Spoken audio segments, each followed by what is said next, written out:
Et voilà, ce hangout est en direct tout de suite maintenant. Donc le premier, finalement, le premier test de live, qui sera un live sans en être un finalement, puisqu'on le diffusera a posteriori. Mais ça Un permet de faux tester live, ça commence bien. Voilà, c'est ça.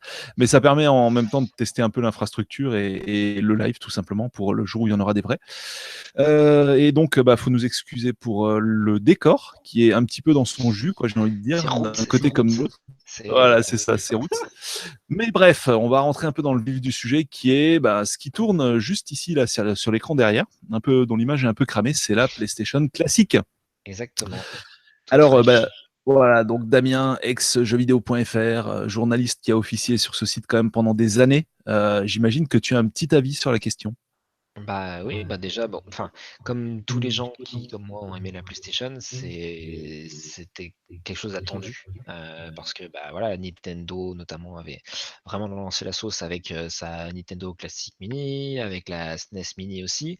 Donc on s'attendait à une réplique de Sony, sachant qu'en plus la PlayStation en décembre là, elle va avoir 24 ans au Japon, parce qu'elle est née, elle est née, elle est sortie en décembre 1994 de Ça nous mémoire. rajeunit pas. Ça nous rajeunit effectivement pas, parce que ça paraît pas si loin. Et voilà, c'est quand même une console culte, la première console à avoir dépassé les 100 millions d'unités vendues. Donc voilà, c'est un objet culte qui fait partie de la pop culture à tel point que bah, aujourd'hui en France, bah, quand on dit, avant on disait ah, tiens, tu vas jouer à la Nintendo pour parler d'une console. Ouais. Dis-moi si je me trompe, après avec l'arrivée de la PlayStation, c'est: «Ah bah tiens, tu joues à la Play», voilà et toutes les consoles sont des Play quoi, pour Mm. pas mal C'est de ça, gens. ouais, pour les Heu, gens qui s'y connaissent pas forcément. donc là vraiment c'était, quelque chose d'assez attendu, on va dire et donc voilà, c'est arrivé comme ça d'un coup, Sony qui annonce la PlayStation classique. Alors on sait pas tout, vous allez le voir, mais quand même on a quand même suffisamment d'éléments pour pouvoir en discuter tous les 2. Alors, notamment, quand on a commencé à en parler ensemble, tu me disais, c'est dommage. Bon, déjà, d'une part, parce que ben, finalement, Sony se retrouve quand même en position de suiveur sur cette affaire, Mmh. puisque bah, clairement, c'est Nintendo qui a lancé la mode. Même Oui. si, finalement, quand on y réfléchit, peut-être qu'avant la NES Classic Mini, il y avait quand même déjà les merdouilles de chez Ati Games du côté Oui, de bah, il y Sega, avait non? les consoles Sega, bien sûr, oui, oui. Voilà. Mais en fait, moi, c'est surtout la promesse, c'est-à-dire d'avoir une console, qui a exactement le même design, parce que celle d'AT Games, justement, elles avaient pas forcément le même design, en modèle réduit avec, la petite prise HDMI derrière, et puis, quelques limites, je vais dire, au niveau du matériel qui fait que, c'est pas, une console qui est rétrocompatible avec, les anciens jeux et donc du coup, on va retrouver les mêmes forces et les mêmes faiblesses, a priori, que celles, qu'on a pu avoir sur les consoles de Nintendo. Alors, quand on en discutait un peu en off, toi, ce que tu regrettais, c'est qu'ils soient pas allés au-dessus de Nintendo, qu'ils soient pas allés plus loin, quoi. Concrètement, c'est un peu comme avec la NES Classic Mini où finalement, c'est une compile.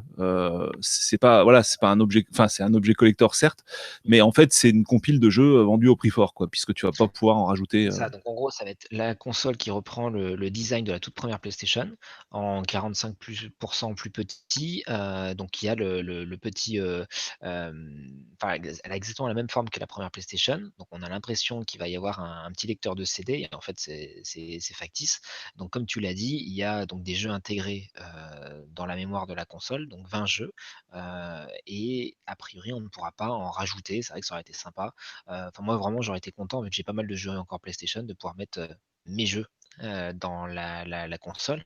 Quand on se rappelle de la PS1, donc je sais pas si vous vous souvenez, c'était le dernier modèle, de PlayStation heu, sorti dans le monde, elle était déjà bien plus petite et bien plus mignonne avec des bords tout Ouais, arrondis, PlayStation 1. Donc ça aurait pas été complètement impossible d'avoir un objet collector un peu plus petit, mais qui permettait vraiment, aussi d'avoir, du jeu rétro. C'est-à-dire que les gens qui avaient alors ceux qui ont évidemment pas leur jeu peuvent continuer à avoir une carte mémoire dedans avec, enfin une mémoire avec les jeux intégrés. Mais c'est vrai que ne serait-ce que pour le fun et aussi parce qu'il y a des jeux, je sais pas si tu as connu, le jeu, Vib-Ribbon, qui était un jeu de musique un peu barré, de Sony, avec un petit lapin qui était en wireframe, en fil de fer et ce qui était cool, c'est qu'on pouvait mettre, sa propre musique. Il y avait Motoracer aussi, Motoracer 2 si je dis pas de bêtises. On pouvait, enlever le CD au bout d'un moment et mettre un CD audio parce que Ridge j'ai Racer, quoi, voilà, typiquement, tu pouvais mettre tes musiques. voilà. Donc ça, c'est des petits tips qui parle aux fans, de la PlayStation et je trouve que ça aurait été une belle, à la fois un bel hommage pour la console, à la fois un joli clin d'œil pour les fans de PlayStation et pour ceux qui ont encore gardé leur petite galette, originale et également ça aurait permis aussi à Sony de se différencier un peu par rapport à Nintendo en disant: «Bah, voilà, nous voilà comme on voit les consoles, rétro, néo, classiques, on va, bah, marquer les esprits et il faudra vous s'aligner sur vous». Alors que là, effectivement, sur, ce qui est proposé à date, sur la PlayStation classique, on reste sur quelque chose de classique par rapport à ce que Nintendo avait fait. A priori, il y aura pas de connexion au PlayStation Store, donc pas possibilité Bah, voilà, ouais, moi d'ajouter des nouveaux jeux, quoi. Moi, c'est surtout le regret que j'ai en fait, parce que finalement, la console qui peut utiliser les jeux d'origine, on a connu avec la Mega Drive, je vais y arriver, Flashback, là, que j'avais Oui. testé assez récemment Mmh. sur la chaîne. Oui. Et moi, justement, j'avais regretté le côté que, de par cette contrainte technique qui s'était donnée, bah, du coup, la console était pas si mini que ça finalement et puis, finalement, il y avait pas grande différence avec la console d'origine en termes de taille. Oui, Peut-être mais une différence enfin, de mais là 20-25-30 là où je mais suis pas d'accord, c'est que là où je ne suis pas d'accord, c'est que tu pouvais avoir les 2. C'est-à-dire que cette console-là, si tu avais pas les jeux d'origine, tu avais les jeux qui étaient intégrés dans la console. Donc effectivement, elle est peut-être un peu plus grosse, mais au moins tu retrouvais un design qui ressemblait à la console de base. Enfin moi, à mon sens, quand tu, veux, une console, un peu souvenir, tu veux avoir le design de départ. Donc ça, Sony l'a très bien compris en gardant le design de la toute première, PS1. Donc l'un n'empêche pas l'autre. Pour moi, l'un n'empêche pas l'autre. ouais, en tout cas, ce qui est sûr, c'est que ce qui aurait permis de concilier les 2, en fait, d'avoir vraiment du mini et à la fois d'avoir, bah, accès à un catalogue, c'est que tu aies une ouverture sur le PS Store, quoi, comme tu le disais. Là, pour le coup, Concrètement, sachant qu'en plus, il y a quand même plein de jeux, qui sont déjà disponibles sur PlayStation Store. Alors évidemment, c'était plus de l'époque de la, PS3 et de la PSP, PS Vita, hein, où il y avait quand même pas mal de jeux qu'on pouvait déjà acheter, des jeux PS1, PlayStation donc, qu'on pouvait télécharger sur le store. oui, c'est vrai qu'ils avaient vraiment toute l'infrastructure pour le coup et en gros, ils avaient qu'à ouvrir les vannes et bah, limite, ça aurait même pu être rentabilisé, hein, finalement, ce dev Ah oui, supplémentaire et peut-être cette carte Wi-Fi qu'il aurait fallu rajouter, bon. jeux n'étant pas forcément gratuits, parce Voilà. qu'effectivement, moi, j'ai acheté, et je le confesse, hein, j'ai acheté pas mal de jeux PS1 que j'ai d'ailleurs déjà en disque sur le PlayStation Store, parce que c'était cool d'y pouvoir y jouer sur PSP ou PlayStation Vita. Mais néanmoins, ça pouvait faire une rentrée d'argent supplémentaire pour Sony. Après, évidemment, hein, ce qu'on ne sait pas, c'est quelle est la capacité de stockage de la PlayStation classique. Est-ce qu'il y a quelques mégas, quelques mégas données, enfin quelques MO, bon, j'imagine que c'est quand même l'ordre de Géo, hein, sur la console, peut-être que c'est 1 giga, je sais pas.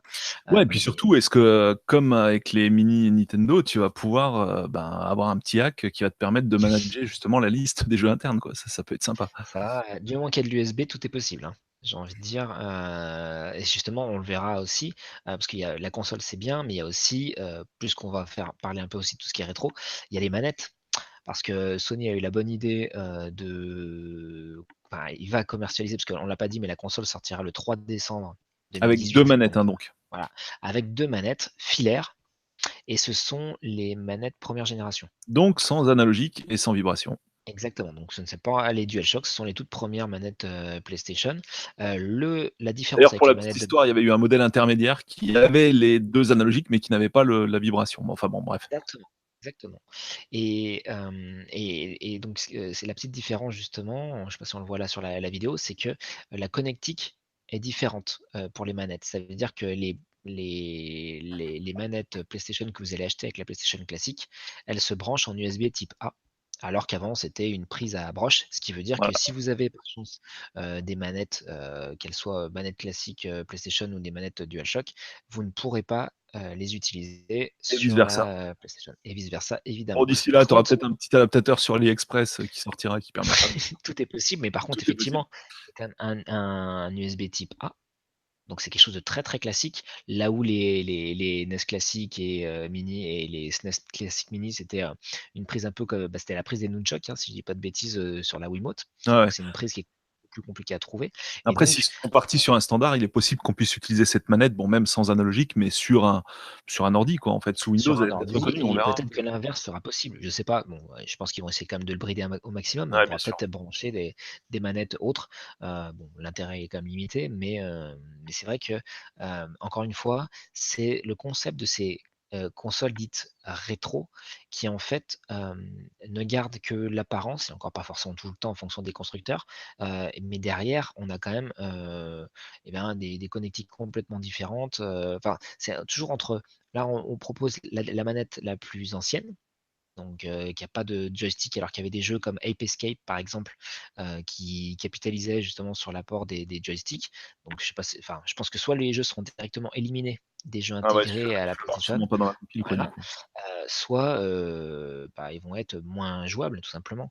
Donc d'un côté, voilà, on a des manettes, anciennes et de l'autre côté, on va avoir, des connectiques qui sont franchement au goût du jour, donc ça dépareille un HDMI. petit peu. C'est pas voilà, l'HDMI évidemment pour le vidéo, bon ça on va dire que c'est essentiel aujourd'hui, mais Et ça toujours ne pas d'adaptateur secteur pour, sauver des arbres. non, voilà et ça encore une fois, c'est ça que j'aurais aimé, que Sony, se dissocie un peu de Nintendo, se différencie pardon de Nintendo. Ils offrent, voilà, enfin ils incluent avec la console donc, un câble HDMI pour brancher sur la télé, chouette et donc un câble, micro USB, si je dis pas de bêtises et donc derrière effectivement, ils ne fournissent pas le chargeur donc il va falloir utiliser le chargeur de votre téléphone. Encore une fois, c'est pas enfin, moi ça me fait toujours quelque chose de pas pouvoir, avec tout ce qu'il y a dans la boîte, y jouer sereinement.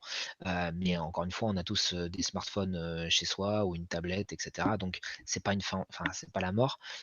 Mais c'est le petit truc qui aurait pu faire plaisir aux fans et puis voilà, c'est ce que je trouve un tout petit peu dommage. À voir. Alors en tout cas, encore une inconnue de taille, parce qu'on ne connaît pas aujourd'hui la liste complète des jeux, quoi, hein. Exactement et ça, c'est le plus important, en fait. Parce qu'une console, hein, qu'elle soit, tout juste sortie ou qu'elle revienne, bah, on va savoir à quoi on doit pouvoir, jouer. Donc 20 jeux, sont annoncés comme intégrés dans la console, mais on n'en connaît que 4 de mémoire. Il y a Ridge Racer Type 4, il y a Final Fantasy 7. Tekken 3 et Wild Arms, donc 5 et Jumping Flash, Mmh. qui est un jeu que tout le monde a oublié, hein, qui était sorti au Ouais, lancement et c'est qui est pas pas forcément forcément mémorable. une figure de proue de la console, quoi, hein, clairement. Non, c'était assez particulier parce qu'on avait un espèce de lapin, je crois, qui Ouais, sautait de plateforme en plateforme tout en 3D, vue FPS. Voilà, donc quid de la sélection, opérée par Sony? Parce que par contre, on est d'accord, hein, enfin moi je suis un gros fan de la PlayStation. Il y a vraiment de quoi mettre, entre Wipeout 2097, clairement, ouais. Gran Turismo, Alundra, Castlevania Symphony of the Night, Resident Evil, Silent Hill, ISS Pro Evolution, il y a vraiment Metal Gear Solid, il y a vraiment des super jeux qui ont Complètement, vraiment marqué complètement. leur époque, qui ont été en général le début d'une série, Crash Bandicoot par exemple. Puis même un petit Crash Team Racing parce que je l'aime bien et parce que voilà, peut-être pour faire un petit pied de nez à Nintendo qui met évidemment tout le temps les Mario Kart, ça aurait pu En être, tout cas, cool. c'est vrai que par rapport à ce qu'ils proposent, à partir d'aujourd'hui, enfin la liste qui est connue, dedans tu vas retenir quoi? Tu vas retenir du Tekken, tu vas retenir, du Ridge Racer, mais Ouais. tu as l'impression que la sélection est peut-être pas aussi pertinente que Ah, sur Final une Fantasy 7 quand même, parce que Final Fantasy 7 il en a fait non, vendre, hein, des PlayStation par, FF7 oui, non, non, voilà. FF7 ça c'est clair et net, ouais, FF7. La réserve que je mettrais quand même, parce que pour moi il y a encore pas mal de doutes, c'est est-ce que les jeux et notamment les RPG seront en français? Au moins sous-titrés en Tout à français. fait. Mmh. Parce que FF7, bon moi j'adore le jeu, hein, je le connais par cœur tout ça, mais si le but d'une console, ce que j'appelle néo-rétro, c'est-à-dire une rétro mais qui est quand même un peu mise au goût du jour au niveau des connectiques, c'est de faire découvrir aussi la console à un nouveau public, à la nouvelle génération. Il faut en France que les jeux, de rôle, les jeux narratifs soient en français. Pour moi, ça me semble, essentiel.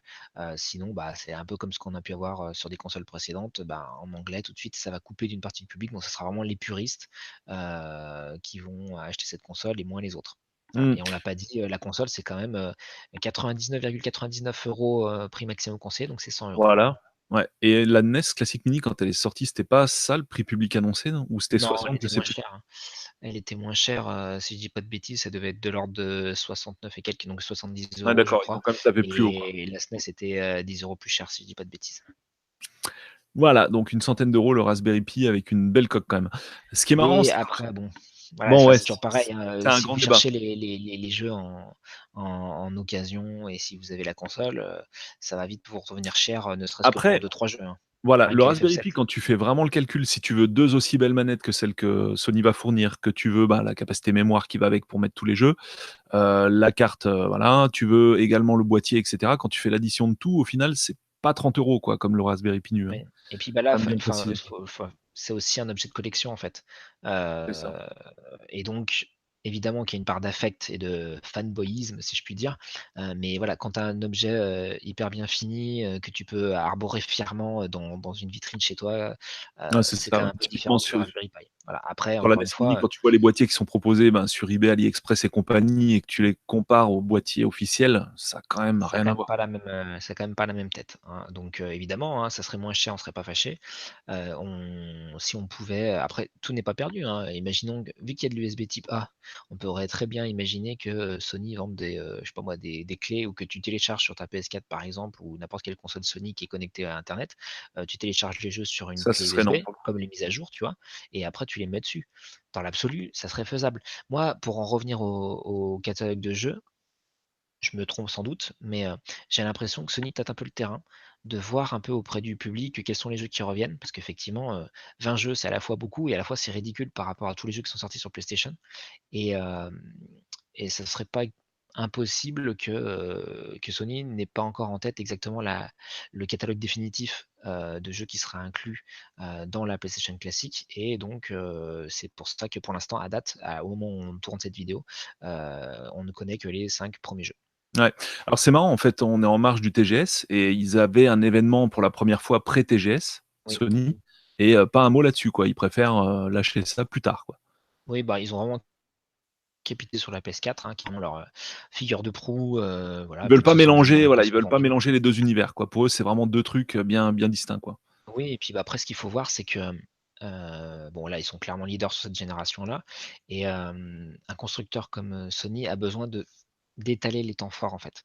C'est-à-dire que là, il faut être, présent dans l'image dans la tête du public, très régulièrement jusqu'à Noël, là. Donc il faut qu'on entende parler de Sony régulièrement avec les sorties des jeux majeurs, donc il y a Spider-Man et cetera, la PS4, le TGS et puis, la PlayStation classique. Là, on est quasiment certain que jusqu'à la fin d'année, on va entendre parler de PlayStation et donc du coup, voilà, c'est quelque chose au niveau de la communication et du marketing qui est important pour, Sony.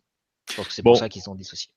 bah, je crois qu'on a un peu fait le tour, hein, du coup, il reste plus qu'à attendre. Alors moi, ce qui est marrant, c'est que sur le trailer, alors je me fais sûrement des gros films, mais en fait, au niveau du capot, de la Mini, tu as l'impression que ça peut s'ouvrir, quand même, Oui, quoi. tu as Même vu, ouais, à ouais, c'est l'arrière, enfin, ouais, ouais, c'est l'impression que ça donne, mais bon, je c'est rêve un sûrement un peu. bah, je sais pas, mais en tout cas, j'ai eu la même réaction. Je me disais: «Tiens, est-ce qu'il y aurait pas un petit truc caché, un petit slot, un petit truc?» Ça dans l'absolu, ce serait cool. Dans les inconnus aussi, j'en ai pas parlé, par rapport à ce qu'on a pu voir, sur les autres consoles, c'est quid de l'interface? On n'a absolument rien vu de l'interface. C'est vrai que celle de Nintendo était vraiment chiadée, Elle et était vraiment apportait top, aussi il y a énormément pas à de dire. confort, Mmh. par rapport à celle d'AT Games sur ces Sega, qui sont catastrophiques. On peut le dire, hein. Et avec l'interface qui était catastrophique, quoi, ce serait bien. Voilà et l'autre élément aussi, c'est quid des options? Est-ce qu'il y aura des options, Sony dit: «Voilà, vous aurez les jeux en qualité originale», mais donc les jeux étant en 4 tiers, on va avoir des grosses bandes noires. Est-ce qu'on peut camoufler ces bandes noires? Est-ce qu'on peut zoomer, cropper, avoir une option 16:9, une option de lissage comme on avait sur la PS2 par exemple ou la PS3 si je dis pas de bêtises, Mmh. de lissage un peu des pixels? Là, pour Bah, là-dessus, l'instant, c'est Nintendo avait pas ils a enfin, il y avait différents modes graphiques, mais j'aurais préféré quand même avoir au moins des cadres, tu vois, des choses comme oui, ça. mais là, comme je disais, il y a quand même un précédent, c'est-à-dire que Sony sur ses autres consoles, quand il s'agissait d'émuler la PS1, il proposait au moins Il y l'option a toujours eu des ouais. lissage, Mmh. voilà et tu avais, la gestion des sauvegardes qui était, bah, évidemment Cross. en cross, enfin en tout cas qui était en surimpression et tu pouvais faire un peu autant de sauvegardes que tu voulais. Est-ce que là, ça va être comme sur Nintendo, ça va être limité à 4? Il y a encore pas mal d'inconnus et donc je pense que, bah, on va en entendre parler évidemment dans les jours à venir, dans les Bon, jours à venir. voilà, encore des inconnus, en tout cas, à minima, la liste de jeux, ça c'est sûr et peut-être, qu'on peut espérer, quelques petites fonctionnalités en plus, on peut toujours rêver. En tout Bon, cas, nous, ça nous intéresse, hein. On peut le dire parce que c'est bien de dire, les choses qui sont un peu, en doute ou les choses qu'on aurait aimées. Mais c'est vrai que quoi qu'il arrive, ben, quand tu as aimé comme ça une console il y a une vingtaine d'années, et que tu vois qu'elle ressort, c'est quand même très tentant. Ah bah, quand j'ai vu le trailer, je me suis dit: «OK, bah, j'ai encore perdu C'est 100 balles, hein, qu'est-ce c'est que tu veux?» ça. C'est comme ça. Voilà, on est faible, on est faible. Bon, eh ben, on va se quitter, là-dessus. Donc voilà, première diffusion, en live, pas en live, comme je l'ai dit en début de vidéo, mais qui devrait quand même se retrouver, sur YouTube, si l'enregistrement a bien fonctionné et donc bah, on se retrouve, une autre fois pour un autre podcast, pendant lequel on sera peut-être même à d'autres participants, peut-être à 3 ou 4, peut-être dans un autre décor que celui-ci aussi, ça c'est possible, encore que ça a également son charme, hein, le côté tanière, mais bon, voilà, Bah, tu sais, j'ai tous quand même les un peu deals ont honte, hein, commencé dans un garage, hein, donc faut que je vous le dise. c'est Voilà, bon, bah, bah, on se merci beaucoup quitte pour là-dessus. l'invitation en tout cas. Allez, ciao tout le monde. Ciao.